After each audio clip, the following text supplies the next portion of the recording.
jërë ngeen jëf mbokk yi ñu dikk ak yéen ci li gën a fees ci xibaar tàggat yaram yi jukkil leen ko bu ànd ak dogal borom bi bisimilah.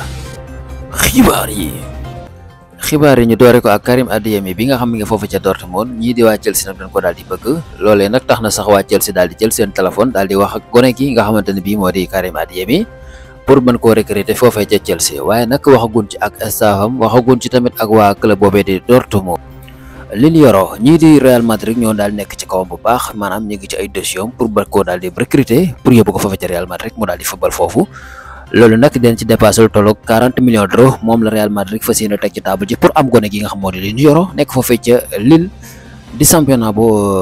France foofee ci Ligue 1 bu France boobee kon Lil Yoro ñu ngi ci kawam bu baax a baax. ñu nekk ci kaw ki nga xam moo di Sergio Roberto bi nga xamante ne bii foo joueur ñii di Barcelone la woon mënees naa wax ma woon ndax kat moom doonatu ko ndax contrat am daal dinay jeex te ñi nga xam ci ñoo di waa Barcelone pare woon pour daal di ko renouveler moom it daal di yokk li nga xam moo di ab contrat am. kon daal wax nañ ni maanaam ci kiiti xibaar yi ñii di Barcelone joueurs yi nga xam te am nañ ko képp koo xam ne ñi nga fa doon dem jamono jile di def lii di visite médicale di xool seen yaram kon Sergio Roberto bi bokku ca ndax kat doonatul li nga xam moo di joueur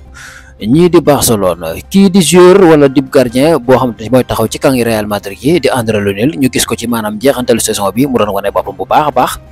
ba tax sax mu daal di amoon cofeel ci club bi di Real Madrid ba waxaat ni sax day daal di yokk li nga xam moo di ab contrat am daal mel ni loolu daal mujj soppeeku changé na complètement ndax kat li ko waral du lenn lu dul maanaam kii di Courtois bi mu blessé ba dellusiwaat jëlaat place am loolu moo daal di tey xelum ki nga xam moo di André Lunin ba tax na daal moom ma ngay daal di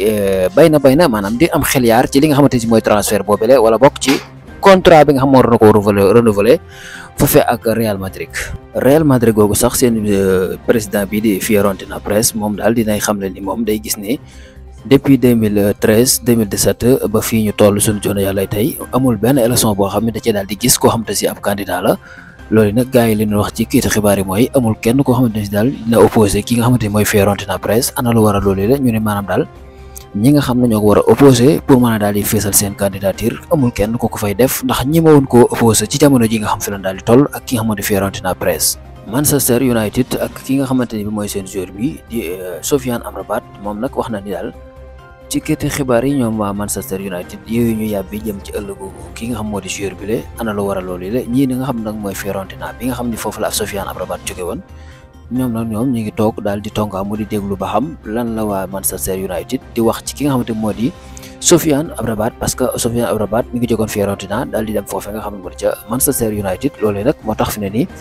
ñi ko joxoon gone gi ñi ngi koy déglu ba xam lan la ciy yey ak lan la ciy yàbbi pour ëllëgu xale bi de ñu jeexale ko ak Alan Saint-Maximin bi nga xam ne ngi football foofu ca Al Ahly ci Arabie Saoudi moom nag digganteem ak Al Ahly boo sagoonul dina jeex ci fan yu néew ndax moom kat ñii di Fenerbahçe ñoo ko daal di bëgg moom tamit bëgg na kër googale ba tax na sax ñii di waa Fenerbahçe